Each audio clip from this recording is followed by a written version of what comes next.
hubiera pensado que estaban locos. Porque yo soy veterinaria y mi pasión y mi trabajo, lo que elegí hacer es estudiar los fenómenos que hacen que especies silvestres reaccionan como reaccionan cuando se enfrentan a virus, cuando se enfrentan a contaminantes. Eso es lo que hago. Plasticidad inmune de especies silvestres, sobre todo ballenas y lobos marinos. Eso es quien soy. Esto ha sido, a veces digo un poco circunstancial, pero cada vez creo menos en esas circunstancias, porque también soy consciente que eso pues me coloca un poco en el plano de víctima, ¿no? Como si simplemente las cosas ocurrieron, y hay elecciones, yo elegí esto también. Y la otra parte también he entendido es que amo enseñar, y esto también es enseñar, no solamente lo que hago en la universidad. Entonces, bueno, espero que lo que tengo para enseñarles, para compartirles, les sirva, que puedan ver la forma en la cual pueden incorporar esto en su práctica, su comprensión, ¿no? Cómo podría cambiar lo que voy a ver hoy, y no solamente para los médicos, me interesa mucho que lo que voy a decir sea comprendido por el público en general, pero en particular por los abogados. Hay abogados entre nosotros, me parece que es muy, muy importante que esto que voy a decir quede claro. Sobre tu campo de tu tarea, ahí, a la vuelve,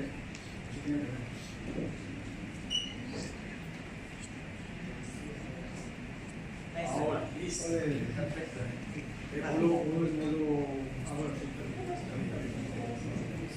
Vale,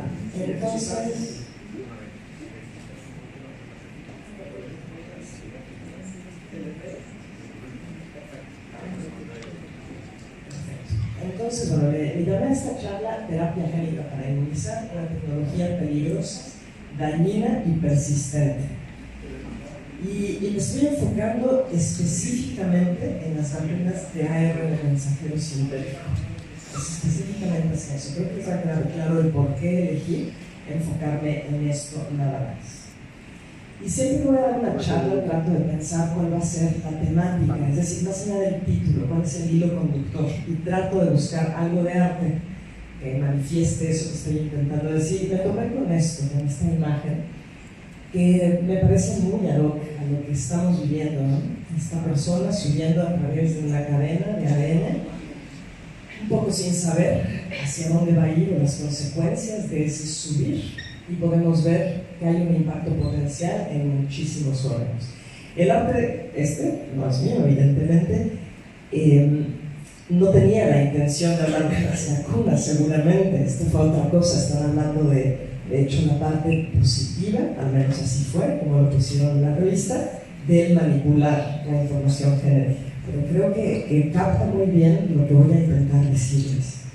Porque el problema es mayúsculo. De acuerdo a la OMS, y esos son datos actualizados el 27 de octubre, creo que está un poquito cortado abajo, es una pena porque normalmente pongo abajo las referencias, pero si alguien quiere que le pase la lista de referencias, con mucho gusto lo hago. Entonces, con base en datos actualizados del 27 de octubre de este año, ese es el número de dosis de vacunas anti-COVID generales que se han aplicado en el mundo. Quiero que observen esa cifra. O sea, creo que hasta nos cuesta trabajo conceptualizar lo que implica todas esas dosis que se han dado. Y se ha cubierto, de acuerdo a la OMS, al 70.49% de la población mundial. Nunca me queda claro si están hablando también de menores de edad. Esa parte no queda muy clara en la información que dan. Pero incluso si se trata de únicamente mayores de edad en todos los países, ¿no? Esto es algo enorme. O sea, piensen, ¿no?, la cantidad de personas que están, ¿no? O sea, serían 5.300 millones si solamente consideramos eso. Así que, ¿por qué me quiero enfocar yo en las vacunas mal llamadas, pero bueno, ahorita veremos eso, genéticas de ARN mensajero sintético? Pues vean ustedes mismos. También está un poco cortado ahí con el cuadrito abajo, pero pueden ver todo el porcentaje de estos productos que se ha puesto es de Pfizer y de Moderna, y es mínimo lo que corresponde a los productos vectorizados, a los productos de por ejemplo Novavax, que es de puras proteínas, o la inactivada, la vacuna inactivada de Sinovac, que es mínimo. Realmente se han puesto, sobre todo, pueden verlo ahí en rojo y en café, las de Pfizer y las de Moderna, ¿no? Una vez en Chile, este año, en abril, comenté que me parece a mí que todas las otras plataformas son distractores. Eso es lo que yo siento, que fueron distractores. Si ustedes se fijan, los ataques que se han dado, ataques entre comillas, o admisiones de parte de agencias reguladoras diciendo, bueno, si siempre sí está asociado a tal padecimiento, han sido con las vectorizadas, han sido poco, porque no se ha dicho mucho de ellas, con las inactivadas, pero prácticamente no se ha tocado a estos productos de ARN mensajero sintético. Y me parece a mí que han sido distractores, que la intención es que todas sean de esta tecnología, que hay una razón muy clara, sin tener que recurrir en imaginarnos cosas que creo que todos estamos imaginando del porqué. El costo, simplemente el costo, es mucho más bajo producir este tipo de productos, estas inoculaciones con esta tecnología que cualquier otra. Incluso las que son vectorizadas requieren cultivar a esos virus vectores, y eso implica que requieren células en las cuales crecerlas, condiciones complejas. Entonces lo más barato y lo más rápido de fabricar es esta tecnología. Si nosotros queremos entender por qué es que es tan peligrosa esta tecnología, necesitamos entender qué es y qué contiene, ¿no? A dónde llega, por cuánto tiempo se va a quedar ahí y cómo está interactuando dentro de las células y dentro del organismo. Eso es crucial de entender, porque va mucho más allá de decir, me inoculé, me pasa esto. Mucho más allá de eso, es una interacción de factores tanto intrínsecos como extrínsecos de riesgo. Como he dicho muchas veces, no somos ecuaciones matemáticas, ¿no? Entonces hay formas distintas en las cuales estos productos van a poder interactuar dentro de cada organismo. Pero es importante entender estas 4 preguntas, ver qué tanto podemos responder para aspirar a tratar medio de predecir cuáles son las personas que podrían ser más susceptibles a estos efectos negativos. Entonces, bueno, parte del problema es que se les llama vacunas. Eso fue absolutamente intencional. ¿Por qué? Porque la mayor parte de la gente, y sobre todo de los médicos, y lo digo yo como médico veterinario, también eso nos enseña, está asociado con, pues es que tienen que ser seguras, ¿no? Es algo como, pues claro, si siempre se han puesto, por lo menos siempre, digamos, desde inicios del siglo XX, sobre todo mediados del siglo XX, así que ¿cuál sería el problema, no? Y no pienso yo discutir aquí la seguridad de las vacunas en general, esa no es la intención, pero quiero que quede claro que el nombre que eligieron no fue al azar. ¿Me cambio de mano? Perfecto, gracias. En realidad serían vacunas genéticas. Me parece que eso sería lo más acertado, a menos de que queramos decir el nombre verdadero. Y el nombre verdadero es terapia génica. Estos productos son terapia génica por admisión misma de las compañías que se dedican a la terapia génica.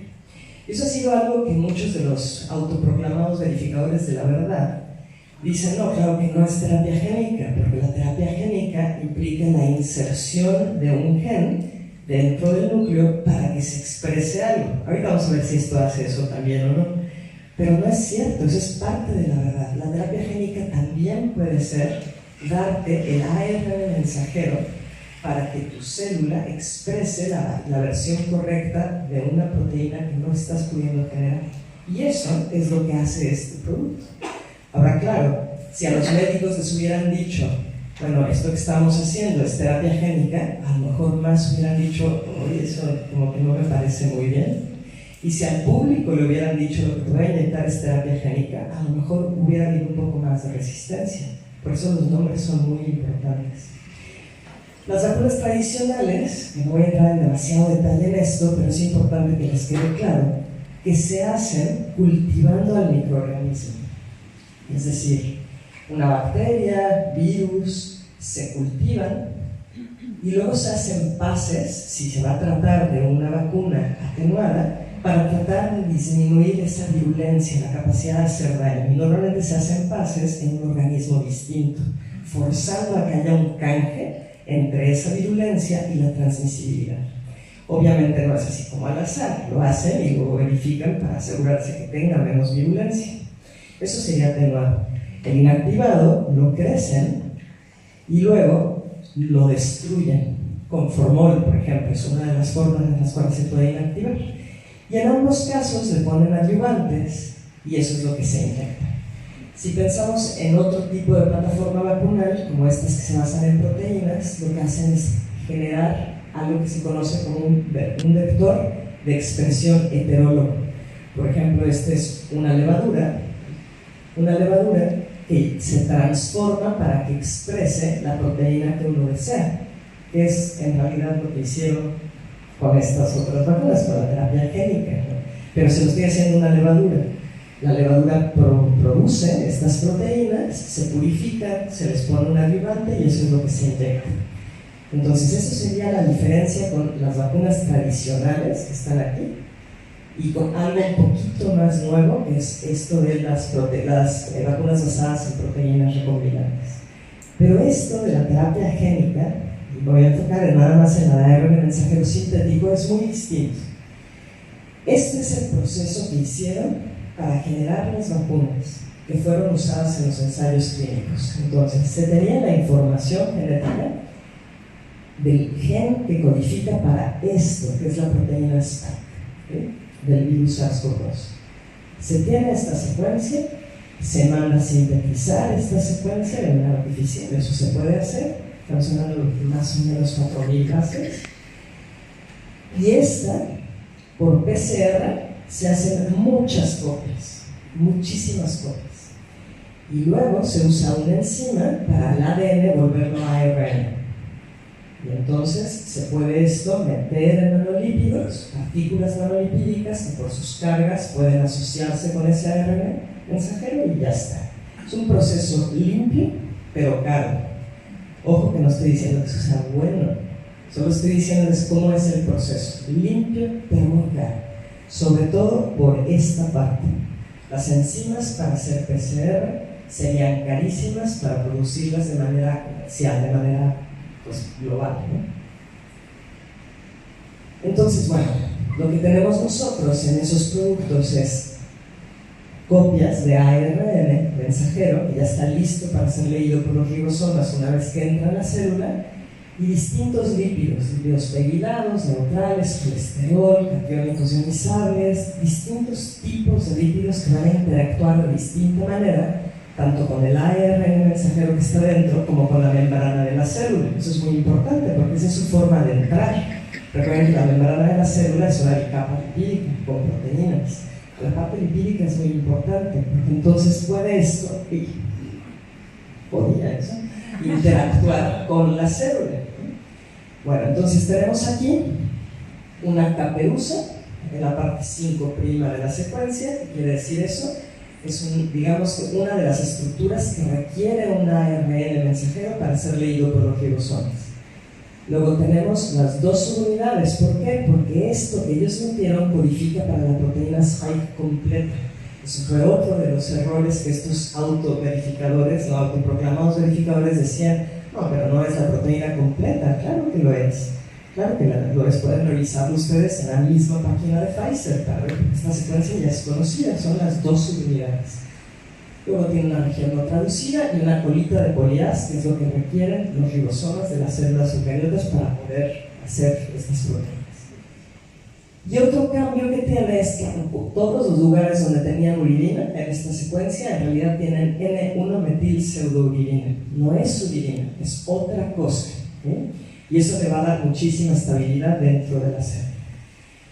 Ahora, si nosotros vemos las fases del desarrollo común de las vacunas, que tardan más o menos 10 a 15 años, las vacunas que les comenté, las atenuadas y activadas, vemos que hay muchas fases, por eso tarda 10 a 15 años. No importa la tecnología que tengamos, el proceso en sí mismo es tardado, porque se requieren hacer estudios preclínicos y si hay alertas de seguridad se tienen que repetir o de plano cancelar y nunca pasaría esta parte.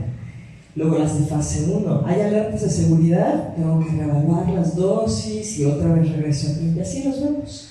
Y en muchas fases se cancela o se reevalúa el estudio. Eso, como les digo, lleva su tiempo. Solo terminando los ensayos de fase 3, si no hubo problemas de seguridad o no hubo una evidencia que no sirven de nada, pues entonces se autorizan o se aprueban.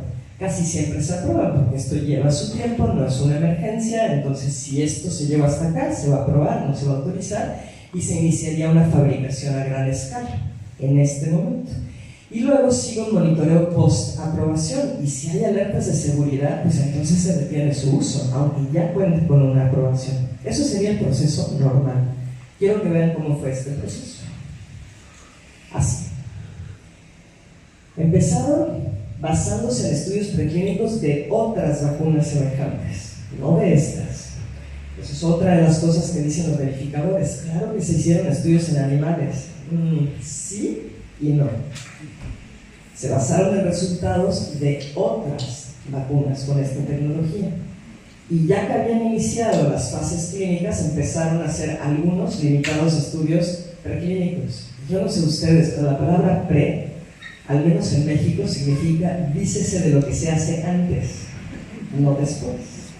Bueno, entonces, estudios preclínicos. Hubo alertas de seguridad identificadas por la comisión. Acuérdense que este punto era crucial para pasar acá, ¿no? El asunto es que sí hubo, y aún así se llegó a los estudios de fase 1. Y al mismo tiempo empezaron fase 2 y en algunas vacunas fase 3. Pues ¿por qué no al mismo tiempo los tres? Claro que ahorro tiempo así, pero están violando por completo el sentido de este proceso muy cuidadoso para que puedas detectar si hay problemas. Lo hicieron al mismo tiempo. Y quiero que vean dónde inició la fabricación a gran escala. Aquí, en este punto. Aquí inicia la fabricación técnicamente sin saber si se los van a autorizar. Qué suerte tuvieron, ¿verdad? Capaz que les hubieran dicho que no.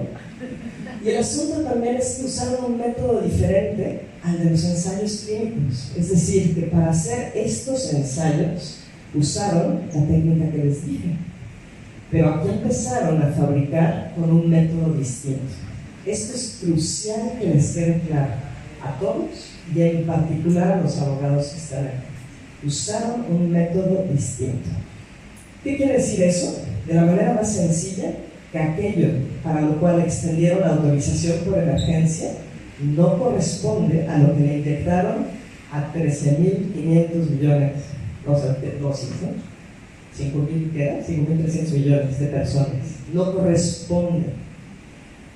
Yo no soy abogada, ¿no? Pero a mí me huele a fraude. Bueno, entonces, empezaron aquí al mismo tiempo que estaban terminando la fase, o algunos iban a la mitad, porque algunos estudios de fase 3 terminaban en 2024, ¿no? Entonces, mientras esto seguía, comenzaron el monitoreo post-autorización. Digo, todo está al mismo tiempo. Y algo que nunca había ocurrido, desenmascararon a los grupos control. Entonces, esto ya no puede seguir. Las personas que habían recibido placebo supieron que habían recibido placebo y se les ofrecieron las vacunas. No tengo los datos de cuántos aceptaron ser vacunados, pero dado la hipérbole hacia el miedo que tenían, yo me atrevo a decir que muchos han de haber dicho, sí, por favor, ponme eso. ¿Okay?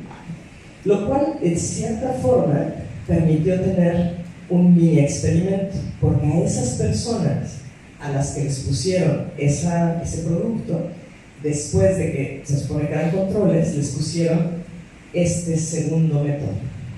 Y bueno, les adelanto que los efectos adversos fueron muchísimo mayores en ese pequeño grupo de personas que habían recibido el placebo la primera vez. Lo cual nos habla algo con respecto a diferencias en ese método. Bueno, monitoreo post-autorización, en teoría se está haciendo. Alertas de seguridad, pues ustedes van a decir ahorita si hay o no hay, pero han continuado. Algunas marcas fueron desautorizadas por algunos países. Lo que les digo es que, eso sí es opinión mía, son distractores.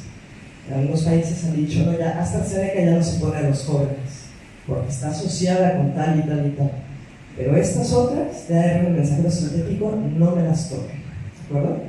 Sí queda clara la diferencia entre los dos métodos que se usaron a nivel del proceso, que digamos que se pasaron por el arco del triunfo del tiempo. Simplemente. ganar el tiempo. Y eso es algo que han discutido mucho las personas que han apoyado esta retórica desde el inicio. Dicen, pero es que bueno, ¿qué te quita? Si tenemos mucha tecnología, estamos en el siglo XXI. Sí, claro, pero el tiempo es el tiempo. Si tú quieres ver cuáles son los efectos a un año, por más tecnología del siglo XXI que tengas, tienes que esperar un año. No hay otra forma. Entonces, bueno, ellos hicieron lo que quisieron con el tiempo.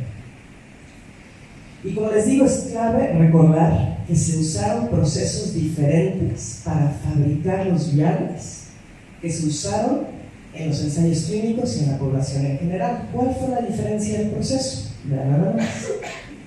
Sabemos que queremos esta secuencia, la tenemos, la mandamos a hacer igual que en el otro, pero se inserta en un plásmido. Y un plásmido es ADN de doble cadena circular. ¿Okay? Entonces aquí yo tengo ADN circular que tiene este fragmento rojo que es el gen completo de Spike. ¿Y qué hago? Pues en lugar de usar enzimas caras y hacer copias con PCR, como ven, usamos a las bacterias como esclavas. Meto el plásmido en las bacterias. ¿Cómo meter un plásmido en una bacteria? Es facilísimo, porque eso hacen las bacterias. Son súper promiscuas con su material genético. Entonces, ¿qué necesito hacer? Tener células que se conocen como competentes, están dispuestas a aceptar material genético que no es suyo, y les hago, por ejemplo, un cambio de temperatura, o con sales distintas hago que hagan metafóricamente y meten ese material genético.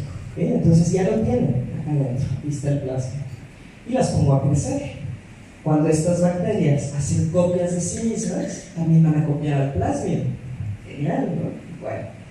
Lo hago en un bioreactor grande y de esa manera tengo muchísimas copias de lo que yo quiero. Lo único que necesito hacer es el plásmido, cortarlo aquí y aquí. ¿Y cómo lo corto? Tiene algo que se conoce como lugares de corte, de restricción. Tengo enzimas específicas que cortan en esos lugares. Lo linealizo. Y luego, ahí sí ya no puedo evitarlo, uso una enzima que va a generar ARN, purifico y lo envuelvo en nanolípidos. Y reduje muchísimo del costo, pero ya no fue un método puro. Esto ya no fue un método puro. Voy a retomar esto un poquito más adelante. El punto es, ¿quién aquí es bioestadista?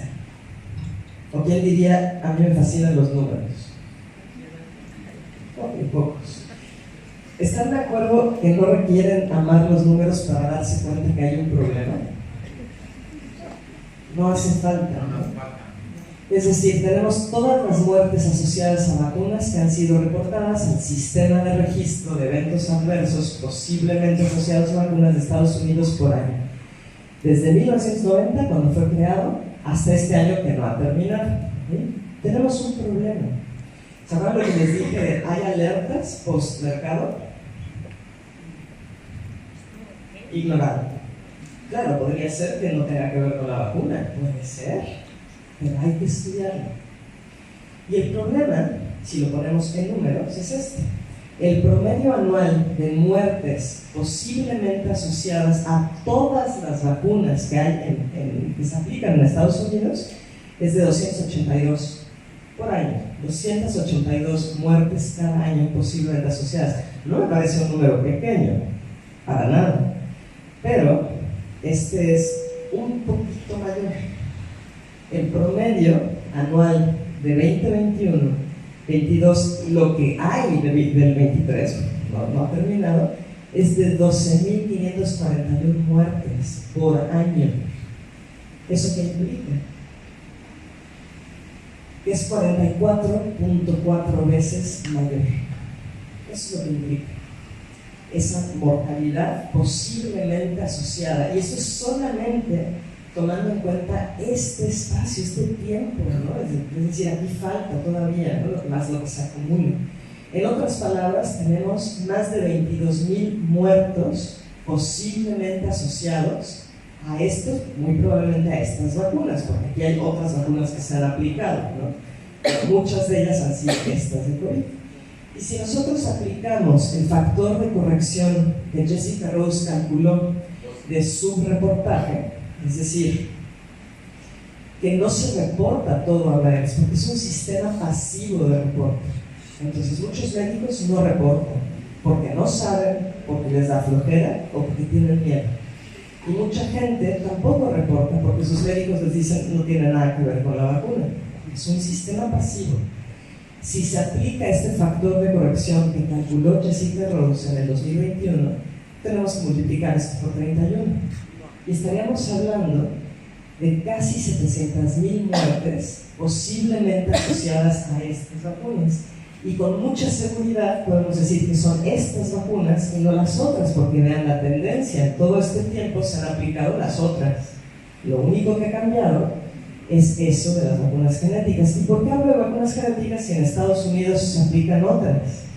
Porque prácticamente no se pusieron ni la Novavax, mínimo lo que se puso, la gran mayoría de la gente se aplicó Pfizer, en segundo lugar Moderna, y luego un ratito Janssen, hasta que dijeron no, Janssen sí está peligroso. Y ya la gente no se lo pone. Por eso es que estoy hablando de esto. ¿Ibas a decir algo más? Perdón, nada más, siempre he tenido la pregunta, ¿por qué en el 2022 y en el 2023 el gráfico baja tan drásticamente en comparación con el 2021? Bueno, 23 no ha acabado, pero esta bajada drástica puedo especular y hipotetizar que es porque menos gente fue por otras dosis. Es decir, la gran mayoría de la gente se vacunó en 2021, 2 dosis. Y ha habido un decline marcado en Estados Unidos en el número de gente que dice, sí, sigue dando esto. ¿No? Por eso. Pues, al menos esa es mi hipótesis al respecto. Entonces, bueno, aquí es un signo de interrogación. ¿Esto implica que es la causa de la vacuna? No lo puedo decir. Vamos a ver mañana algunos puntos muy importantes de causalidad. No lo puedo decir. Pero algo está ocurriendo. Ignorarlo es irresponsable. Hasta para el médico más amante de todas las vacunas que ha habido, esto sería irresponsable ignorarlo, porque esa es la finalidad de estos sistemas de monitoreo, identificar problemas. Y veamos que aquí hay una señal muy clara. ¿No? No está hecha la suma. Perdón. Que es incorrecto. Tiene razón, claro, aquí algo pasó. Se llama hacer esta gráfica a las 2:30 de la mañana. Sí, gracias. O sea que es peor el problema. Claro. Entonces, bueno, los impactos, más allá de la muerte, que es muy evidente, ese impacto, ¿no? Pues la persona murió. Pero los impactos, si vemos más bien como los casos antes de que lleguen a muerte, porque no todos llegan a muerte, por supuesto, se pueden dividir en esto: complicaciones cardíacas, problemas trombóticos, problemas reproductivos. Hay mucho más, pero eso sería como lo principal. Y en muchos otros órganos, como les digo, hay problemas, pero en realidad todos se deben o a autoinmunidad, autoinflamación, degeneración celular y cáncer. Esos serían los procesos que están llevando a todas las alteraciones de salud que se están reportando. Y que en esencia, más allá del corazón, para los problemas trombóticos que pueden ser en cualquier lugar, o problemas reproductivos, pues están afectando, allá abajo donde estoy yo en el cuadrito, hay muchos órganos, que están afectando a todos los órganos del cuerpo, todos: ojos, oídos, articulaciones, intestino. Y eso es un elemento que hace que muchas personas digan, ay, por favor, ¿cómo podrían afectar tanto? Es ridículo, ¿cómo pueden ocasionar un impacto en tantas cosas? Y yo lo que les pregunto es, ¿y el cigarro? Piensa nada más. ¿Cuáles son las afectaciones que se ha encontrado que están asociadas con fumar? Es mucho más de bueno. Si nosotros queremos encontrar una causalidad solamente basada en el que haya una cosa afectada, implica que estamos ignorando los mecanismos de patogenicidad. Y los mecanismos de patogenicidad son estos: autoinmunidad, autoinflamación, degeneración celular y cáncer. ¿Por qué se iría hacia cualquier órgano? Ahorita vamos a ver por qué. Otra de las cosas que se ha dicho mucho es, bueno, pero es que es casi orgánico, ¿no? Es ARN mensajero. Más orgánico que eso no se puede, ¿no? Todos lo tenemos. Sí, claro. Y es la base de la vida celular, porque contiene las instrucciones para hacer las proteínas, y sin eso no podría haber vida. El asunto es que el ARN mensajero de las células se degrada rápidamente. Hay una degradación intracelular de ARN. No se queda mucho tiempo y de hecho es bastante rápido. Y como soy veterinario, les voy a poner muchas imágenes de animales. Se degrada rápido. ¿Qué tan rápido? Pues por ejemplo, CFOX, que es el gen, el ARN mensajero que expresa una proteína indispensable para el ciclo celular, se degrada en minutos. Se genera el transcrito, el núcleo sale hacia los ribosomas, genera la proteína y en 10-15 minutos ese transcrito del ARN mensajero ya no está. Se acabó, porque si no seguiríamos produciendo CFOX todo el tiempo y sería la receta para tener cáncer, porque tiene que ver con proliferación celular.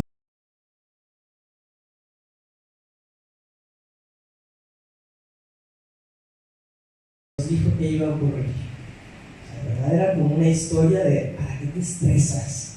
100 minutos, horas quizás, ya no va a haber nada, pero no es así. Se parece más bien a este animal, a un perezoso. La degradación intracelular de este ARN mensajero, que además no es ARN mensajero, es ARN mensajero sintético modificado en nucleótidos. Acuérdense que tiene esta base alterada en lugar de las urinas. Eso le da mucha estabilidad. Y entonces me puse a buscar cuáles eran las referencias en las que se basaban esas revisiones en Nature, la de Pardy, por ejemplo, que todo el mundo citaba para decir que esto se degrada rápido, ¿no? Decía, el ARN mensajero modificado es un vector de nucleótidos modificados que instantáneamente traduce suficientes proteínas con una degradación gradual. 5 a 7 días in vitro, 10 in vivo y baja inmunogenicidad, y ponen una cita, la cita 26. Eso es tal cual tomado de esas publicaciones, solo lo traigo. Bueno, pues vámonos a esa cita 26, ¿no? Y resulta que esa cita 26 es esto. Es un capítulo de un libro donde hablan de cómo hacer de forma sintética in vitro ARN modificado para, ¿cómo? ¿Terapia génica? Sí, terapia génica. Para terapia génica. Y aquí no hicieron nada de esto. No hicieron nada para evaluar cuánto tiempo dura. Quiero que piensen lo que eso significa, porque para mí ha sido muy duro. Darme cuenta, dedicándome yo a la ciencia, que esta idea que tenemos de que los científicos son íntegros y pulcros con su manejo de la literatura científica y lo que citan es un poco una historia, ¿eh? La fantasía. Claro, hay gente que sí lo hace, pero el poder usar una cita que no corresponde a lo que estás diciendo cuando está a punto de autorizarse un producto así para ponerlo a escala masiva en la humanidad me parece un crimen. ¿Qué sí se sabe sobre esta degradación? Bueno, se hicieron algunos estudios antes de esta situación que vivimos, en el 2015, por ejemplo, 2017, usando prototipos de este producto, de esta tecnología. Por ejemplo, de Val fue con un prototipo de ARN mensajero sintético para inmunizar contra influenza, contra la gripe. Y esto fue una publicación por el grupo de Pardy, donde estaban también utilizando ARN mensajero sintético, nada más que viendo expresión de luciferasa, que es una enzima que es muy útil de usar porque se enciende con la luz. Lo excitas con luz ultravioleta y la puedes ver dónde se está quedando en un animal. Y entonces lo que vieron, por ejemplo, es que en el tiempo disminuye la expresión de la luciferasa. Aunque esto era para una vacuna, un prototipo de vacuna genética para influenza, no usaron el transcrito de influenza, lo que usaron fue luciferasa. Podemos ver que baja. Estas son las concentraciones y este rombo es PBS, que es el control. Pues que está haciendo lo que esperaríamos que haga un control, ¿no? No hay cambio, no hay ningún tipo de luminosidad, nada, es un control. Y vemos que incluso la concentración más alta, de 10 microgramos, disminuye, de forma que a las 100 horas todavía tienes bastante más que el control. No se vayan con la finta, cuando vean esto, no es 5, 6, 7, estamos hablando de órdenes de magnitud. ¿Sí? O sea, hay una diferencia, no es lineal, es exponencial. Entonces sigue siendo a las 100 horas en ratones, sigue siendo alto, pero disminuyó. ¿Y en cuántos lo hicieron? En 1, 2, 3, 4, 5, 6 ratones. Y valoren eso porque me tardé mucho en hacer esos ratones en la imagen, ¿no? En 6 ratones. Y ya, esa es la información que se tiene. El grupo de Pardy dijo, pues la media de la traducción del ARN mensajero sintético es de 20.6 horas. ¿Y en el humano? ¿será igual? ¿Se vale que digamos, si en 6 ratones fue así, en 5.300 millones de humanos seguramente va a ser igual? Pues eso es lo que hicieron en realidad, pero si uno se va a la literatura, es una publicación bastante vieja, es de 1990. Vemos aquí que para 2 fármacos, ácido valproico y trimetadiona, vemos cómo cambia el comportamiento según la especie de la cual se trate. Vean aquí roedores, ¿no? Ratón, la rata, rápidamente se elimina en el plasma lo que se inyectó, la misma concentración que se inyectó aquí, rápidamente baja, en horas ya no lo tiene. Vean el perro, Macacus rhesus, y el hombre, igual aquí. ¿Por qué? Porque tenemos diferencias metabólicas muy marcadas. No es que no sea correcto usar roedores para un estudio clínico, es una primera fase, pero saltar de ahí a decir se va a comportar igual en el humano, bueno, hay una diferencia muy marcada. Entonces, fueron autorizados estos productos sin tener conocimiento alguno sobre la duración del ARN mensajero sintético modificado, ni cuánto tiempo iba a durar esa traducción a proteínas en el humano. Se dijo, va a ser poco tiempo, y no fue así. Ahora sabemos que es estable este ARN mensajero sintético modificado y que permanece viable por meses. La información ha ido cambiando. Primero fue 30 días, porque hicieron un estudio, después de que habían inyectado a muchísimas personas. Luego otro estudio, 60 días. Vamos en al menos 186 días, al menos. Y aquí pueden ver las distintas referencias que han ido saliendo, actualizando esta información. Entonces, hacia el tiempo. Pero yo les dije, puede afectar realmente cualquier órgano. ¿Por qué? ¿Cómo es? Si me lo inyectan aquí en el deltoides, ¿no? Pues el asunto es que el ARN mensajero es como herpes. Como herpes en una visita a Las Vegas. Y lo que sucede en Las Vegas no se queda en Las Vegas. Es igual. No se queda en el sitio de inoculación, pero lo más patético es que lo sabían las agencias de autorización de estos productos. Esto es del reporte de la EMA, la Agencia Europea del Medicamento, de lo que revisó acerca de los datos que le mandó Pfizer para poder autorizarlas por emergencia en diciembre del 2020. Es decir, que ellos tenían esta información. Lo único que hice fue crear la gráfica con base en los datos que estaban ahí. Y esta no la hice a las 2:30 de la mañana, así que esta está perfectamente bien. Entonces, ¿qué vemos? Que tenemos aquí 0.25 horas de haber administrado este producto intramuscular, otra vez en ratones, y vemos que pues no se queda ahí en el músculo. Rápidamente tenemos en hígado y en vaso, también suprarrenales, pituitaria, pulmones, ovarios, hígado sobre todo. Se mueve, y esto fue de manera controlada, inyectada a nivel intramuscular a los ratones. No estoy hablando de lo que ocurrió, no sé si en España fue igual que en México, pero de lo que ocurrió reclutando personas para vacunar en masa, muchas de las personas que ni siquiera sabían inyectar, y que además la orden fue: no hagas para atrás el émbolo. Esa fue la instrucción. No hagas para atrás el émbolo.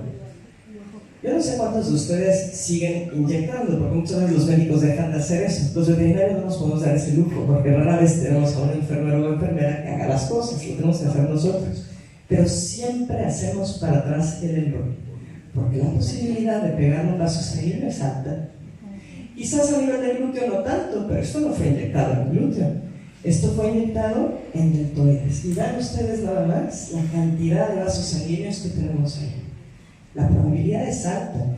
Y Merchant en el 2022 dijo: ¿saben qué? Fue un error haber dicho no hagan el émbolo para atrás. ¿Saben por qué era esa orden de no hacer el émbolo para atrás? Hasta risa me da. Porque puede causar un poco de dolor y la gente ya no va a querer cepillar. Eso es lo oficial. El asunto es, si entra en esta circulación, pues vean nada más toda la red de vasos sanguíneos que tiene el cuerpo. Esto es de este arte de bodywork, creo que se llama. Seguramente lo vieron hasta llegar aquí. Es decir, con resina recrean distintas partes del cuerpo y estos son los brazos hundidos. Así que comprenderán que no es nada loco, nada conspiranoico decir, pues sí, puede llegar a donde sea. Pero la EMA ya lo sabía. Y lo sabía la Agencia Reguladora de Japón, también están esos documentos disponibles, y la de Australia.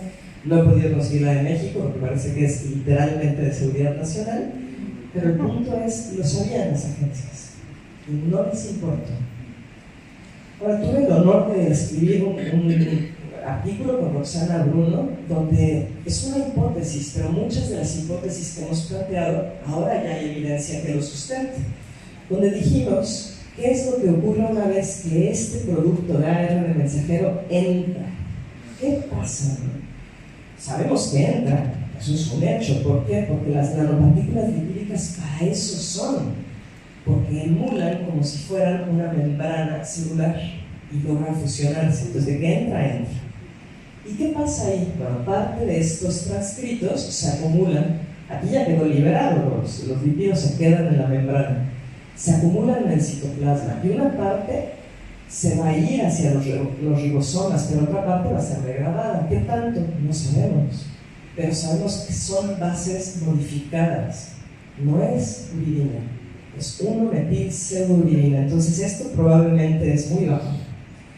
Lo que va a los ribosomas va a generar spike. ¿Por cuánto tiempo? Ahorita veremos eso. Pero una parte también puede sufrir una transcripción reversa. Otra de las cosas que se dijo, no me puede ser. Y ahí yo levanto la mano y una bandera blanca, porque yo fui de esas que dije, no, claro que no. Sí lo dije. ¿Por qué? Porque nos es muy fácil subestimar ideas que van en contra de lo que creemos que ocurre. Es muy fácil, eso es un aprendizaje importante. Sí, ¿por qué dije no? Me hubiera echado un clavado a la literatura. ¿Implica tiempo? Sí, claro que implica tiempo. Bueno, ahorita platicaremos sobre eso. La presencia de este ARN mensajero en el citoplasma es un inductor enorme de vías de activación del sistema inmune innato. Todas las células en este planeta, desde las bacterias, tienen formas de sensar la presencia de material genético foráneo. Y las nuestras no son la excepción. Y es una belleza de mecanismo. Y normalmente funciona muy bien. ¿Por qué? Porque no están modificadas las bases. Aquí el problema es que se queda, activa los sensores y tenemos un hermosísimo círculo vicioso, donde vamos a poner a la célula en un estado antiviral sostenible. El estado antiviral es un poco celular, es un poco como el estrés. ¿El estrés es bueno o malo? ¿Qué dirían? Depende. Depende. ¿No? Si es eu o La si es mejor dis. respuesta. Según cómo se mide, todo depende. Corto, estrés corto, agudo, nos ayuda a sobrevivir. Estrés crónico, pésima idea. La inflamación aguda, buenísima. Sin eso no podríamos ni siquiera aspirar a corregir una herida. Mucho tiempo, pésima idea. Entonces tenemos esta vía, ¿de acuerdo? Estas vías, junto con esto de la reversa transcripción, pueden acabar causando inestabilidad en los cromosomas, daño en el ADN, y esto en conjunto nos lleva a todas las patologías que se están viendo, o una buena parte de ellas. Así que vamos a empezar con esto de la expresión de spike. El ARN está modificado y, no les mencioné esto, pero también hay codones optimizados. No quiero entrar demasiado en detalle, nada más que sepan que hay redundancia para escribir lo que son los aminoácidos. Algunos aminoácidos se pueden escribir de más de una forma, eso es la redundancia. No todos se pueden hacer, pero algunos sí. Y la manera de escribirlo, si tú cambias la forma de escribirlo, generas el mismo aminoácido, pero el codón fue optimizado. Codón es la forma elegante de llamarle a 3 bases, que van a ser las que generen un aminoácido. Cambié la forma de escribirlo, y eso lo vuelve todavía más optimizado para la expresión de la proteína. Entonces, esto se sabe que es así.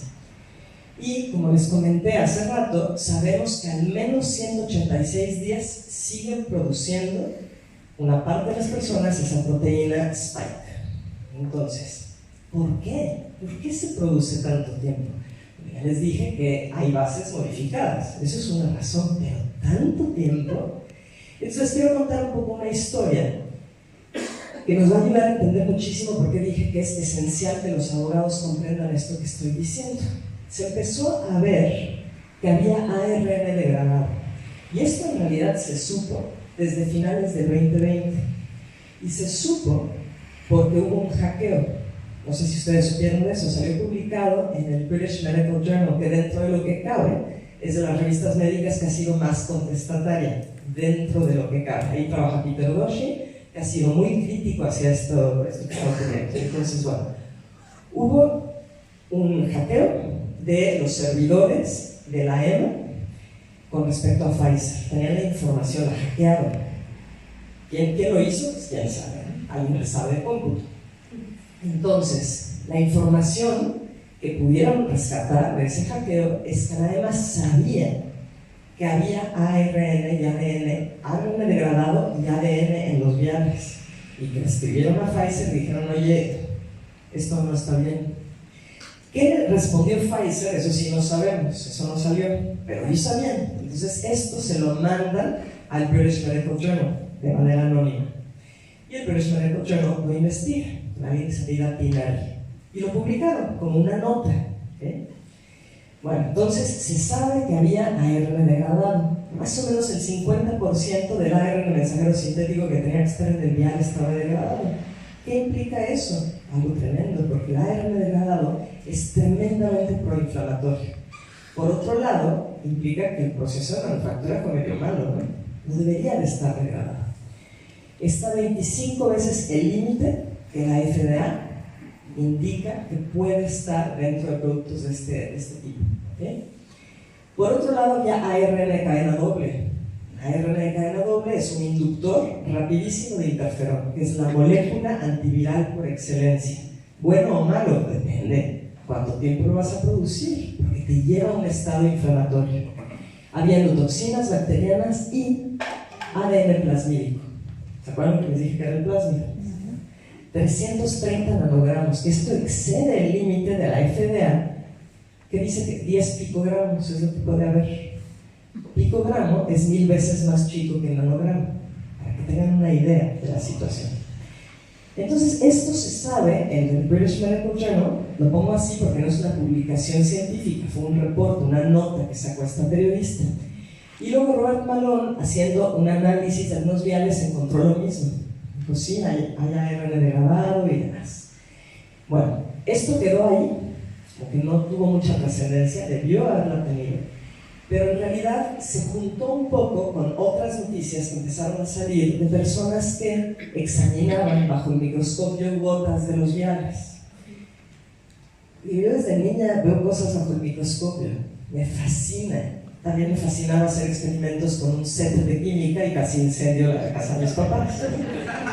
El punto es, mirar gotas bajo un microscopio es muy interesante, pero en muy pocas ocasiones te permite saber lo que realmente estás viendo.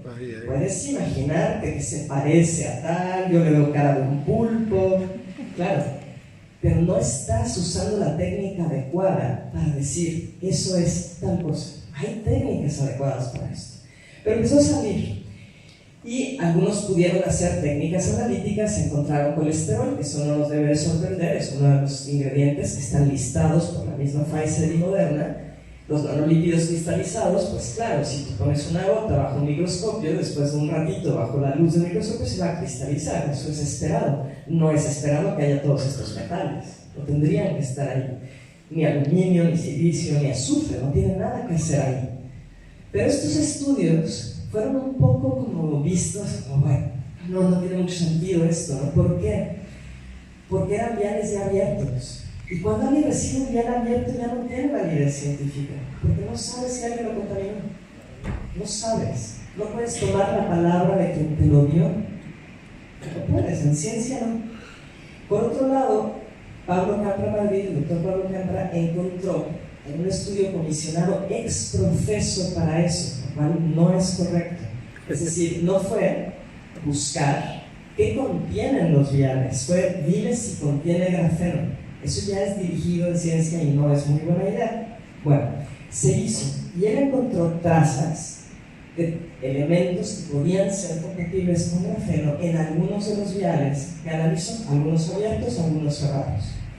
Entonces, bueno, les pongo esto solo para decirles que en realidad se vio que contenían cosas que no debían de contener, pero se perdió un poco con todo esto el impacto de esto, que es importantísimo. Pero fue rescatado hace poco. Kevin McKernan, que es un investigador, él es biólogo molecular, que es dueño de una empresa que hace cosas de biología molecular a nivel comercial, fue enviado, no sabe por quién, fue anónimo, viales, no recuerdo si eran 14 viales o 17 viales, no lo recuerdo. Le mandan viales, todos sellados, algunos caducos, pero todos sellados. No sabe quién se lo manda y él ya conocía esta historia. Y entonces dice, bueno, hay que secuenciar. Y secuenció. Y lo que encontró fue que evidentemente eso que habían dicho que contiene el plásmido, que ya sabía la EMA porque fue en el hackeo, sí lo contenía. Esto de este proceso, es decir, esto estaba presente. En el mejor de los casos, nos habla de un proceso de manufactura hecho, si me permite la mexicanada, con las patas. ¿Por qué? No purificado. Está presente el plasma. Eso en sí mismo me parece a mí que ya es motivo para algo legal, ¿no? Si nosotros compramos un producto, un auto, lo que sea, y resulta que está mal hecho, ¿no harían algo al respecto? ¿No?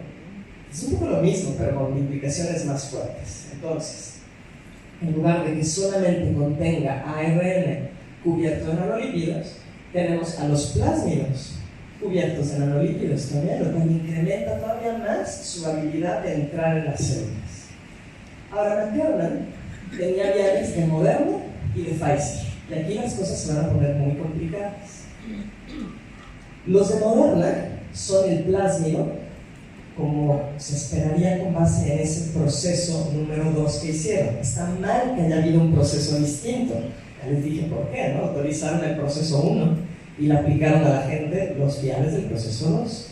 Pero corresponde a lo que dijeron, porque esto sí está ahí en el formato de la EMA y de la FDA y demás. Es decir, es un plásmido de clonación. Es un plásmido para hacer copias de ¿qué? De esto que está en rojo, que es la proteína o el gen para Spike. ¿Okay? Pero Pfizer no. Esto que ven aquí como letritas son todos los lugares de corte de las enzimas, los sitios de restricción. ¿Se acuerdan que les dije que sabemos dónde hay sitios de corte? En el plásmido, en toda esta parte, para después poder cortar donde quieras. Esa parte ahorita ignórenla. Lo importante es esto que ven aquí, que dice SB40, sí. SB40 y esto, HSB-TK polié. Estas son cosas importantes que no tiene este. ¿Okay? Entonces, un plásmido se puede usar como vector de clonación o como un vector de expresión. El de clonación lo hago para hacer muchas copias de un fragmento, es justo lo que dice el proceso, ¿no? Pongo a las bacterias con mis esclavos a que hagan copias de lo que yo quiero, me sale más barato. ¿Qué necesita tener? Tiene que ser autorreplicante, es decir, que la bacteria pueda hacer copias de esto, si puede. Tiene que tener un origen. Un origen es donde va a abrirse esa cadena doble de ADN para que pueda empezar ese proceso de copia. Tiene que tener estos sitios de restricción, porque luego lo puedes cortar y linealizar, y necesita tener genes de resistencia a antibióticos. Pues claro, porque solo quieres que te crezcan las bacterias que fueron transformadas, para que no se crezcan unas que no metieron ese gen. Entonces pones un cassette que le da resistencia a antibióticos. ¿Sí? Eso es lo que tiene. Y deben de ser fáciles de recuperar. Por su parte, un vector de expresión no se usa para hacer copias, se usa para expresar una proteína específica dentro de una célula. ¿Okay? Es autorreplicante, tiene un origen, tiene sitios de restricción, igual se le pone un gen de resistencia a antibiótico, porque la bacteria sí va a hacer copias de todo el plasmido. Pero lo que quieres es que tenga un promotor que sea compatible con la célula en la cual vas a ver. Y ahí es donde las cosas se ponen muy interesantes. Porque el promotor SD40 es un promotor de eucariontes, específicamente de mamíferos. SD40 no puede servir para que la bacteria exprese ese gen. No puede. Hay condiciones distintas entre bacterias y células de mamífero. Varios millones de años, muchos. Distinto.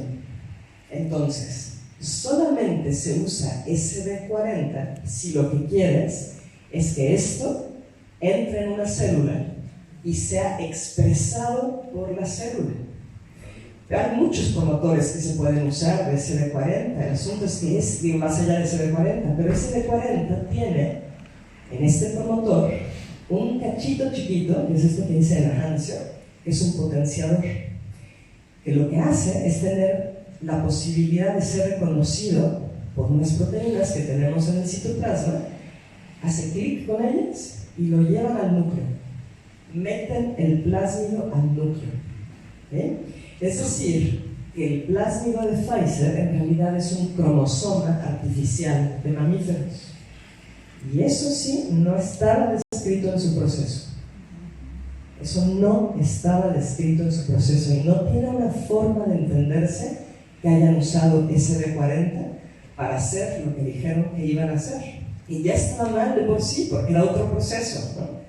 Pero no tiene una lógica. Entonces, bueno, esto es una imagen de una publicación de 1999, donde tenemos aquí justo lo que ellos contienen, un cachito de ese plásmido, el activador del CD40 en el plasma, que interactúa con distintas proteínas en el citoplasma. Aquí está esta parte del genoma, lo que estamos metiendo el plásmido está interactuando, activa a miembros de proteínas que se conocen como miembros de la familia de importinas, importina para importar, no fueron muy creativos ahí, y esto mete al núcleo. Eso se sabe, se quiere eso. ¿Cómo que se quiere? Claro, esto se quiere para poder hacer terapia génica. Para eso es. Si nosotros vemos esto, que es una publicación de 1992, justo está hablando de la transferencia de genes hacia células somáticas de mamífero in vivo. ¿Y qué es lo que utilizaron? Utilizan la inyección directa de plásmidos de ADN a los músculos de ratones. ¿Y qué genera? Una expresión de los marcadores del gen Cries por un tiempo indefinido. ¿Sí? ¿Todos están conmigo? Sí, sí. Es crucial que esto quede claro. Y si vemos esto, por ejemplo, publicado en una revista a la que pertenece a Nature, una historia breve de terapia génica, vemos que SD40 fue uno de los elementos genéticos virales que se encontró la utilidad para hacer eso, para hacer terapia génica. Si seguimos leyendo esa publicación, vemos que esto desde 1960 se sabía, ¿no? Se sabía que estos podían justo transformar regiones de manera estable y heredable. ¿Cómo que heredable? Bueno, si esto entra en una capa basal celular, en células madre de un tejido, todas las que se generen de ahí en adelante van a tener esto. Esencia, claro, tiene que llegar a esas, ¿no? ¿Está llegando? No lo sé, no se investigó. Si esto llega a óvulos y espermatozoides, bueno, pues entonces tendremos humanos plus, con un cachito extra. ¿Ha pasado? No se ha investigado. ¿Se puede investigar? Sí. De hecho, en México vamos a empezar, ahora con el doctor Aparicio y yo, vamos a empezar un estudio buscando en muestras de semen, que es la muestra más fácil de colectar, supongo yo, ver si en los espermatozoides hay esta información. Es algo muy sencillo, ¿no? Poco invasivo. Bueno, es como sabemos si esto está ocurriendo, si se está manteniendo la expresión de esta proteína. Hay muchísimos ejemplos. Hay coágulos en tejido pulmonar y todo donde vean café es la expresión de la proteína Spike. Son resultados de inmunohistoquímica específicos para esta proteína. Donde hay café es Spike. Vemos aquí cortes de vasos sanguíneos dentro de la pared de la arteria coronaria y ven aquí.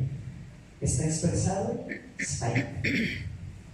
Tenemos aquí una vasculitis del vaso inducida por vacuna. Todo esto, Spike. Y lleno de células inflamatorias. Todas estas son linfocitos que fueron a ver qué está pasando. Tenemos aquí una encefalitis inducida por vacuna. Esto ni siquiera es un reporte, o sea, esto es un reporte y estos tres son publicaciones. de esa publicación, revisada por pares. Todo lo que vemos aquí, proteína spike. Y esta práctica no quiere enfocarse en Spike, que ocupa un lugar dentro de los peores villanos malditos, porque hace todo. Se sabe, y no les pongo aquí todas las referencias porque son muchísimas, se sabe que Spike por sí misma desregula el endotelio, incrementa apoptosis, altera el funcionamiento de las mitocondrias, induce estados de hipercoagulabilidad, estados preinflamatorios, y me faltó poner, porque lo hice a las 2:30 de la mañana, me faltó poner que también es amiloidogénica, es decir, que tiene un comportamiento de agregación de proteínas. Eso es pésima idea, sobre todo si ocurre en órganos sensibles, como el cerebro o los riñones, el hígado también. Todo eso lo hace Spike. Y es justo Spike lo que están produciendo las células de las personas que recibieron este producto. ¿Okay? Por sí solo Spike es un problema.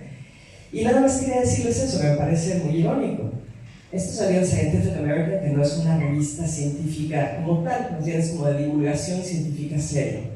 Dijeron esto: la gente con COVID largo, el famosísimo COVID largo, todavía podrían tener proteína Spike en su sangre.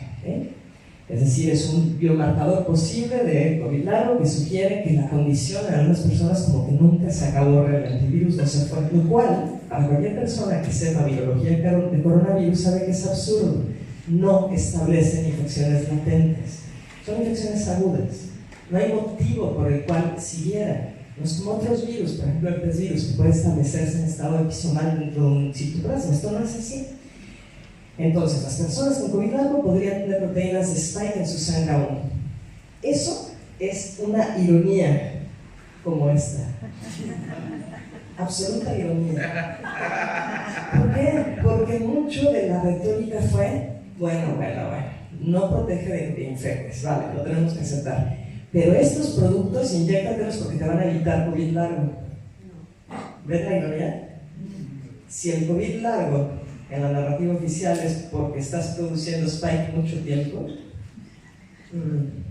¿qué les digo? Bueno, entonces no solamente estás generando esta proteína mucho tiempo, que ya quedamos que tiene un lugar ahí en la sala de la fama con los villanos de todo el tiempo, sino que estás generando mucho tiempo una expresión de antígenos. Y a lo mejor van a decir, pues es lo mismo, ¿no? Estoy expresando la proteína, estoy expresando el antígeno. Sí y no. Porque si por sí mismo estar presentando antígenos constantemente en las células inmunes puede ser problemático. Entonces, esto es lo que pasa normalmente. Tenemos aquí el día cero de la infección. Esto aplicaría realmente para casi cualquier microorganismo que reconocemos como algo que no es nuestro. ¿Okay? Entonces, empezamos con síntomas si es que ese microorganismo está asociado a esos síntomas, y vamos a tener más o menos, desde que empezamos con los síntomas, incluso puede ser aquí un solo día o el mismo día, la acción de ciertas células inmunes que están desencadenando todo un proceso de generación de anticuerpos, donde van IgG, IgA, IgM son los anticuerpos, distintas isoformas, isotipos de anticuerpos. Y entonces tenemos los que se producen rápidamente, que es IgM, IgA, y más o menos a la segunda semana ya llegamos al nivel que vamos a generar de IgG. Esto es bien importante, ¿por qué? Porque ya lo producimos cuando estamos recuperados, es decir, que realmente resuelve el problema son efectores del sistema inmune innato. Yo sé que nos han hecho creer que lo único que nos salva es el chapulín colorado y los anticuerpos, pero no es así, no es así. Lo que resolvió el problema fueron las células inmunes innatas. Entonces, ¿para qué hacemos anticuerpos? Porque tenemos algo bellísimo, que todos los vertebrados acostumados, los que tenemos mandíbula inferior, tenemos linfocitos súper diversificados que nos permiten generar memoria. De forma que si me vuelvo a topar con eso en el futuro, ya no tengo que hacer todo esto, solo activo esas células de memoria y ni me entero. Eso es lo que es la belleza. Y entonces, tenemos aquí los niveles de IgG en controles prepandémicos, pues bajitos, algunos aquí se están acercando a la línea, ¿no? ¿Por qué? Pues a lo mejor reacciones cruzadas, yo qué sé. Pero en general las personas tienen este comportamiento en IgG. Van a tener más o menos al día 14 niveles más altos y declinan, y ya la mayoría de la gente al día 98 ya no tienen nada. Eso es el comportamiento natural. Eso es otra cosa que nos han hecho creer. Si te bajan los niveles de anticuerpos en sangre, ya no estás protegido. Yo recomiendo, con muchísimo respeto, que quien crea eso regrese a la escuela de medicina. O medicina veterinaria, mejor. De verdad. No necesitamos mantener IgG en la sangre todo el tiempo. Yo llevo una clase de inmunología ecológica que es muy linda y uno de los temas que vemos ahí es el costo, cuánto te cuesta, cuál es la bioenergética del sistema inmune. Y hay un experimento que hicieron que a mí me resulta genial y siempre se los digo y a ustedes también se los voy a decir que nunca se les va a olvidar. Generar anticuerpos nos cuesta medio huevo. Y es en serio. La energía que una ave destina para producir un huevo, la mitad es la misma energía que destina para hacer anticuerpos. Es costoso. No vamos a mantener niveles altos de anticuerpos todo el tiempo, porque además sería peligroso hacer muchas patologías asociadas. Haces un rato, declina y ya está. Y tienes tus células de memoria en la médula ósea, de los huesos largos. Esto es inmunología básica, que parece haberse olvidado junto con el sentido común. Entonces tenemos 144 días, más o menos, es lo que se encontró, ni siquiera es más o menos, es el tiempo más largo que se ha encontrado anticuerpos en infección natural contra SARS-CoV-2. Esta es la vacuna vectorizada de AstraZeneca, la de Janssen. Vean nada más, 353 días de anticuerpos en niveles altos en personas que recibieron ese producto. Y sé que para muchos que no tienen este conocimiento o se les olvidó o están hipnotizados, no lo sé, para esas personas dicen, pues qué bueno, tengo como una capa, ¿no? De Superman. No, vean esto. La presencia de eventos adversos después de la primera o la segunda dosis depende también de los niveles de anticuerpos. Entre más anticuerpos tiene la persona vacunada, peor le va. Claro, porque esa no es la finalidad de los anticuerpos. No es generar como si no hubiera mañana anticuerpos. Están asociados a muchísimos procesos patológicos, como, igual y les suena esto, una nefropatía por anticuerpos en la cápsula de Bowman.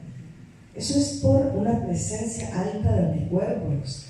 O se pueden depositar estos anticuerpos tipo IgG, se conoce como enfermedad de deposición de cadena ligera, por tener demasiados niveles de anticuerpos. Hay hipergamaglobulinemias, demasiados anticuerpos, que puede dar incluso autoinmunidad. No es buena idea tenerlos todo el tiempo. Pero ahí no acaba el problema. Esto yo dije, claro que no puede pasar, y después dije, oye, sí puede pasar. Esta reversotranscripción se da por una sobreregulación de elementos endógenos transferibles, el cual en nosotros, el más importante, el que es activo es Lyme. Y yo lo conceptualizo como esto, un elemento saltarín, muy emocionado, que normalmente tenemos apagado. Lo prendemos en etapas embrionarias y es muy importante para generar diversificación, mosaicismo, que son fenómenos muy importantes cuando se está generando un organismo. Tomen en cuenta que se genera a partir de una célula que se fusionó, que es espermatozoide y óvulo. Necesitas poder generar ahí mucha diversidad. Y Lyme sirve para eso. Y luego, calladito es más bonito. Queda callado, con muy poquitas excepciones. En algunas neuronas, en algunos linfocitos, con cierto tipo de activación, y de manera no correcta, en células que se transforman para volverse cancerígenas. Ahí sí se expresa. El asunto es que la presencia de este ARN persistente, el ARN mensajero sintético modificado, activa a Lyme. Y Lyme, ya les dije que es un elemento saltarín. ¿Qué es lo que hace? Activa Lyme, quiere decir el gen se expresa, se genera ARN mensajero, se va a los ribosomas, genera ribonucleoproteínas y se agarran de lo que encuentran. ¿Y qué hay ahí?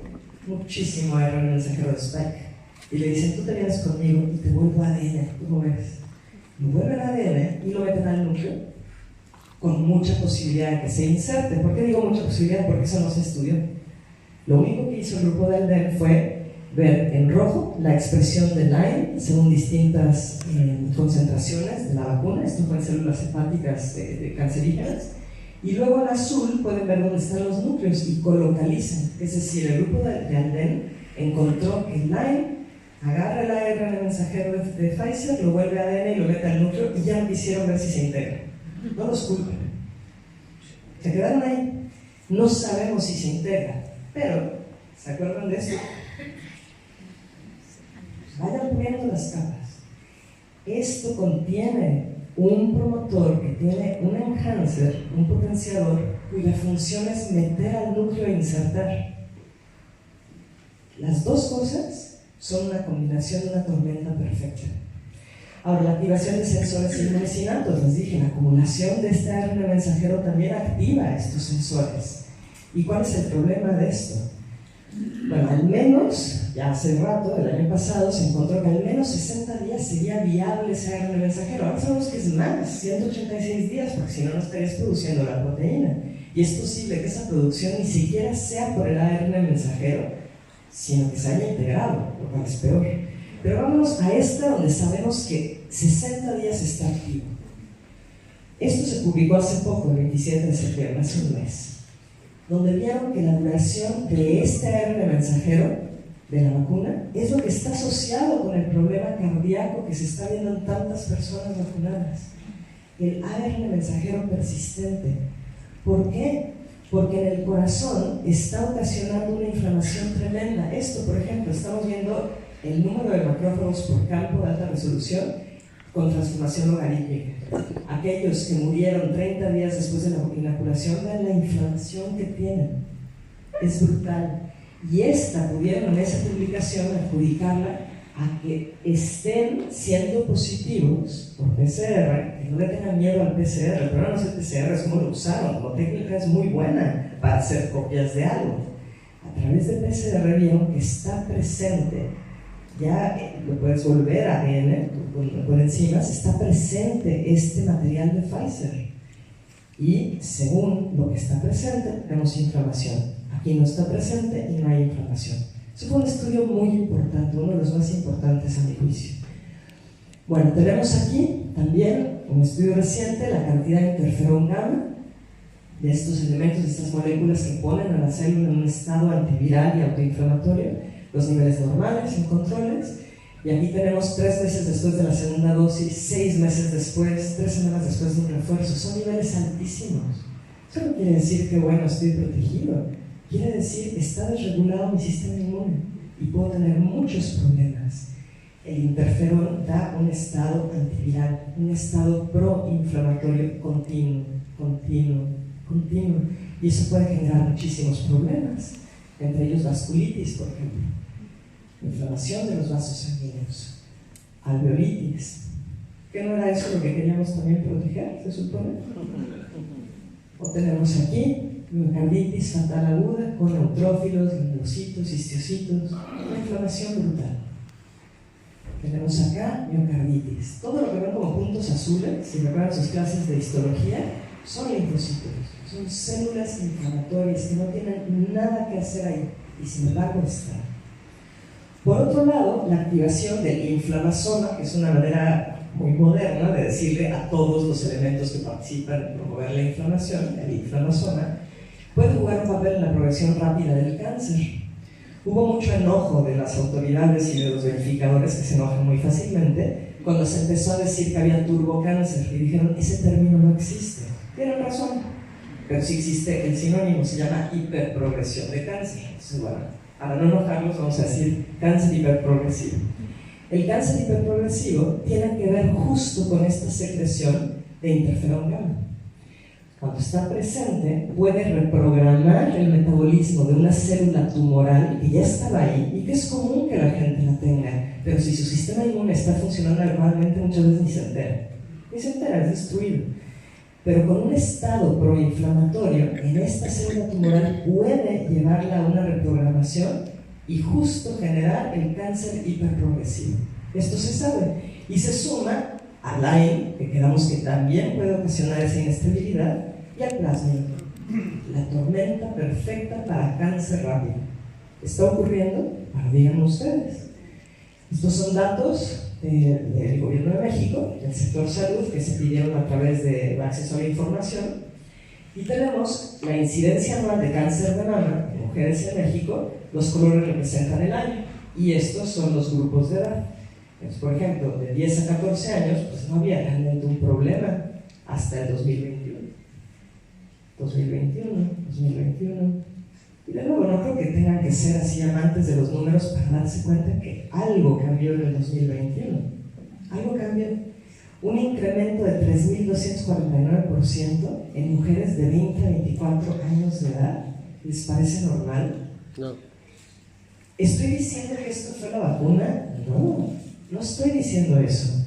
Pero necesitamos tomar en cuenta que en el 2020, finales, diciembre, empezaron a aplicarla a médicos, casi siendo enero del 2021, y luego todo el 2021 estuvieron vacunando. Y a lo mejor me dirán, bueno, pero no vacunaron a personas de esta edad. Lamentablemente sí. La gente pudiente de México se fue a Estados Unidos a ponerse la buena. Espero que el sarcasmo de la buena se haya olvidado.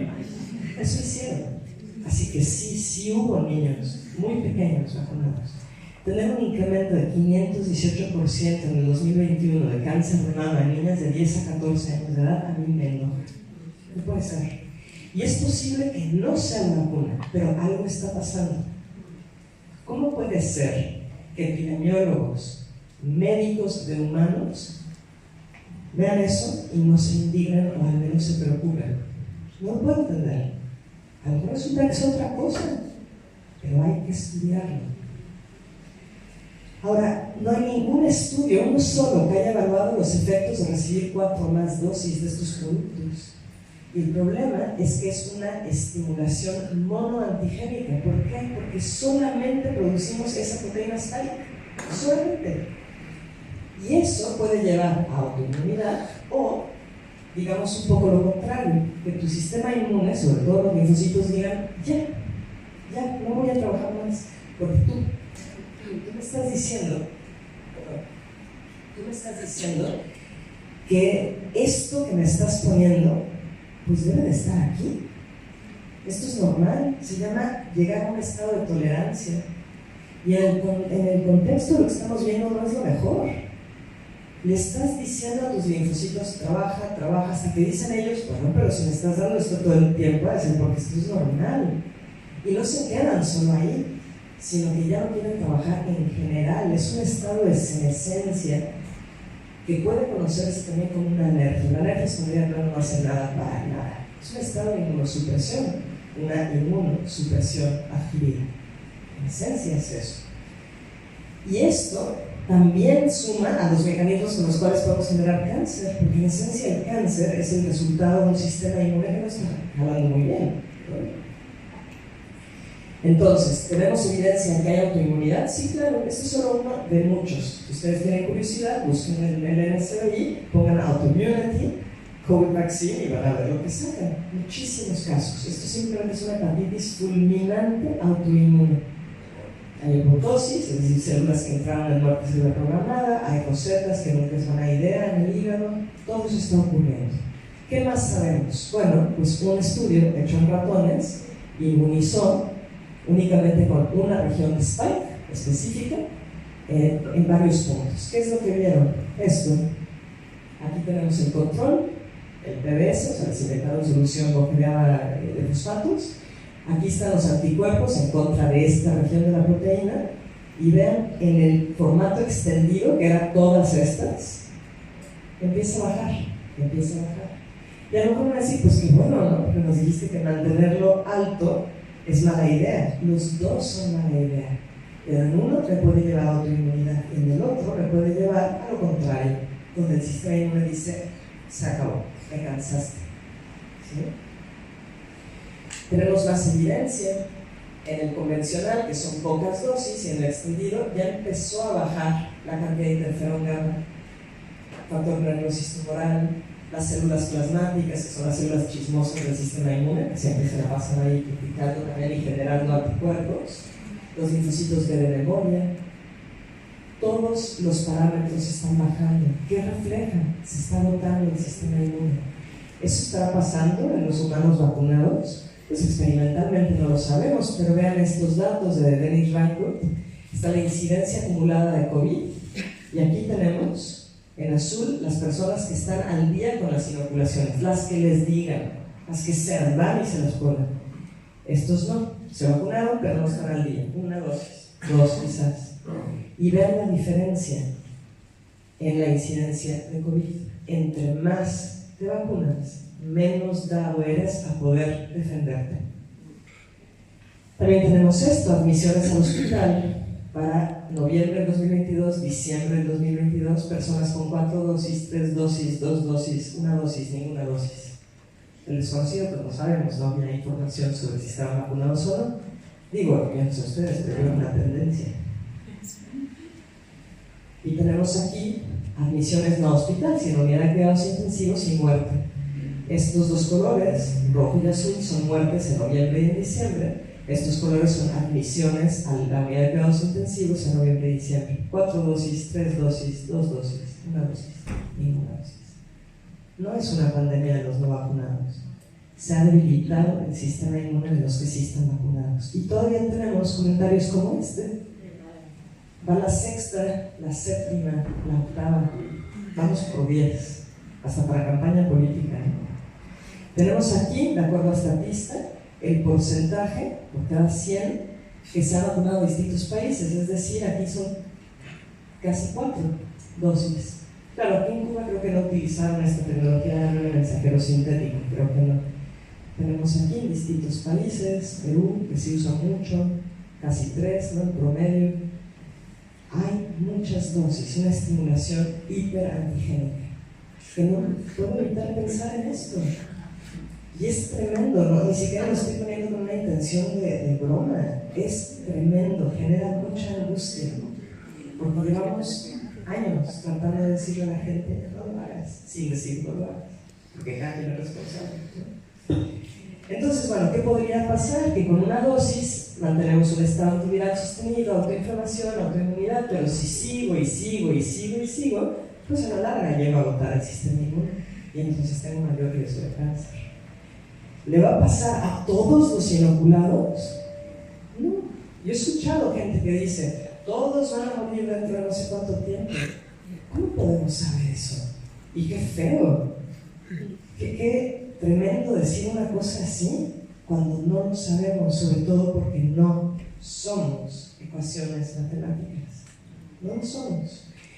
El desarrollo de una enfermedad en un individuo, en una población, no es un proceso lineal, va a depender de muchísimas cosas, hasta del estado emocional de la persona. Influyen muchas cosas, hasta de la corrupción de un país. En México, por ejemplo, se dieron casos de personas que les aplicaron agua a quienes iban a vacunarse porque vendían la vacuna en el mercado negro. Bendita corrupción.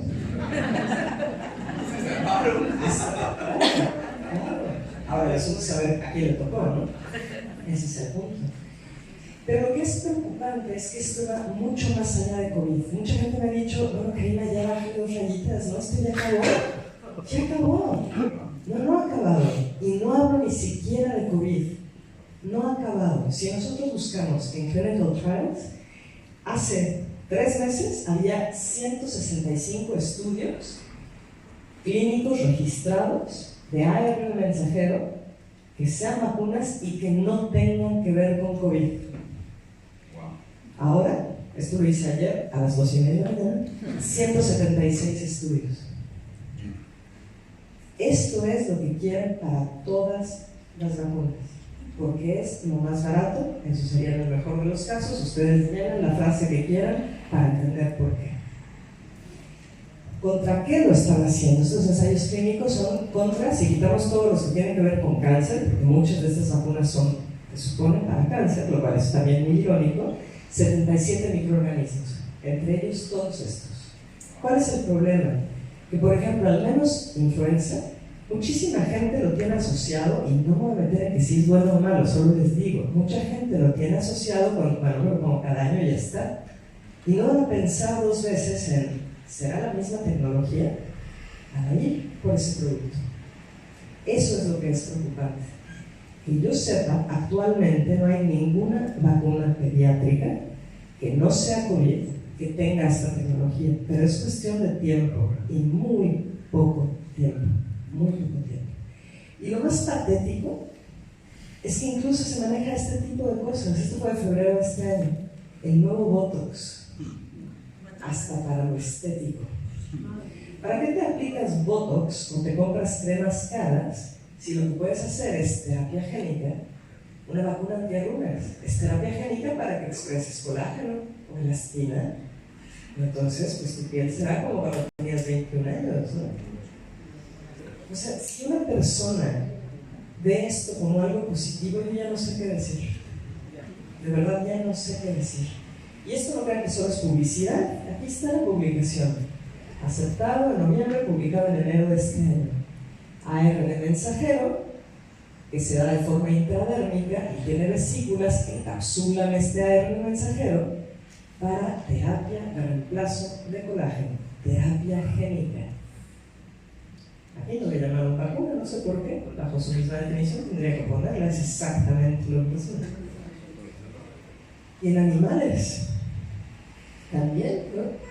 Se está viendo, esto fue publicado en 2022, el desarrollo, y lo aplauden, ¿no? El desarrollo de tecnología de ARN mensajero para enfermedades animales y sobre todo enfermedades emergentes zoonóticas, ¿no? Claro que lo están viendo como una mina de oro, porque lo es. De hecho, desde el 2018 ya se usa. Esto se utiliza, se llama Sequinity, la plataforma. No le llaman vacuna de ARN mensajero. Es muy curioso cómo manejan el idioma. Le llaman tecnología de partículas de ARN y es lo mismo. Y esto ya se aplica para algunos microorganismos en cerdos desde el 2018. En todas partes del mundo, en todos los países, no, al menos en Estados Unidos. En España no tengo idea. Tendrían que averiguar si Merck ya se asoció con los productores de cerdos y ver si se está aplicando. Y el problema es que no sabemos ni siquiera nada con respecto a la bioacumulación, la posibilidad de transferencia de ese producto. No tenemos idea. A lo mejor no hay problema, pero a lo mejor sí. No lo sabemos. Y se hace todavía más peligroso porque ya están empezando a utilizar ARN autorreplicante. Lo cual implica que esto no terminaría nunca. ¿Por qué? Porque le insertan al segmento que quieren, hagan cuenta que esto sería el gen para Spike, esto que dice alfavirus, que codifica para el gen de alfavirus que genera la enzima que vuelve a hacer copias de esto. Es un círculo que no termina, porque yo con esto genero la proteína que me interesa, y con esto genero la enzima que vuelve a copiar todo. Y lo vuelvo a copiar, y lo vuelvo a copiar. Y como son bases que están alteradas, si cuando es nada más Spike, amigos, que dura al menos 186 días, con posibilidad de integración, pues imagínense, eso ya se está ahorita haciendo en ensayos clínicos. Entonces, bueno, ya para concluir, salió esto en la revista The Atlantic hace poco y dice, la tecnología de ARN mensajero, ¿cómo podría cambiar el mundo? ¿No? Y sí tienen razón, la historia no va a terminar con COVID-19. Ellos no están criticando, lo están alabando. El asunto es cómo queremos transformar el mundo, hacia qué lo queremos transformar y por qué estamos siendo tan pasivos. ¿Será porque sentimos que no tenemos poder? ¿Así hemos estado todo este tiempo? ¿Qué van a hacer con el conocimiento que tienen? ¿Qué piensan hacer con eso? Porque si su respuesta es nada, entonces son parte del problema. En realidad son parte del problema. Y les vuelvo a recordar lo que para mí es esencial de toda esta charla. Se usaron diferentes procesos para fabricar viales para los ensayos clínicos y para la población. Se usaron procesos diferentes. Eso es algo que tiene connotaciones legales fuertes. Y el plásmido que se encuentra en las vacunas de Pfizer no puede ser explicado con otro motivo más que se deseaba que se expresara en las células de un mamífero. Nosotros. No hay otra forma científica de explicarlo. Y eso requiere una explicación legal, con un juicio legal. Es la evidencia de un crimen. Y no digo esas palabras fáciles. Entonces, bueno, con esto concluyo y me da muchísimo gusto. No fue como yo quería, pero bueno, no fue como yo quería porque no lo terminé, pero dentro de muy poco tiempo va a salir esto. Llevo estos meses escribiendo un libro que le llamé Efectos Adversos, de que no te atreviste a preguntar, y pues está a punto de salir, así que próximamente les avisaré al respecto. Es un libro grande, gordo, 500 palabras. No, ahora es 500 páginas, ya no sé lo que estoy diciendo, 500 páginas con más de 1000 referencias. Y pues yo espero que esto también pueda ayudarles a tener todo organizado, secuencial, entender todos los procesos, ¿no? De verdad esa es mi intención. Y pues termino con recordarles que el poder de la gente es mucho más fuerte que la gente del poder. Seamos felices.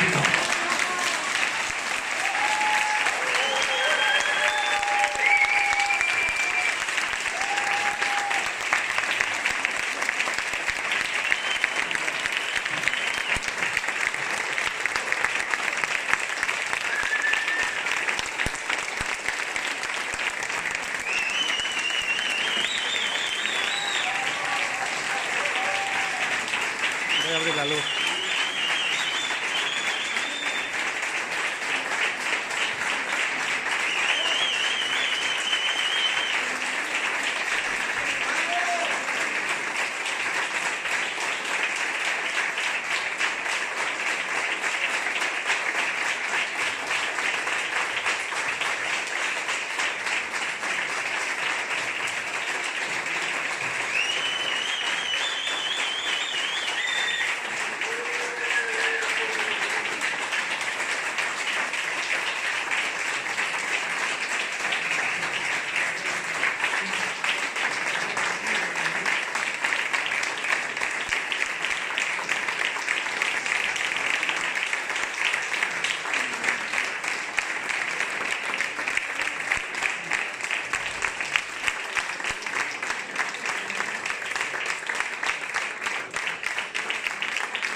Bueno, creo que los aplausos son la mejor forma de expresar la gratitud que tenemos todos. Todos los que estamos aquí hemos tratado de poner nuestro granito de arena para luchar contra este sinsentido, pero todos nosotros lo hemos podido hacer gracias al sustento científico de trabajos como el tuyo y como el de María.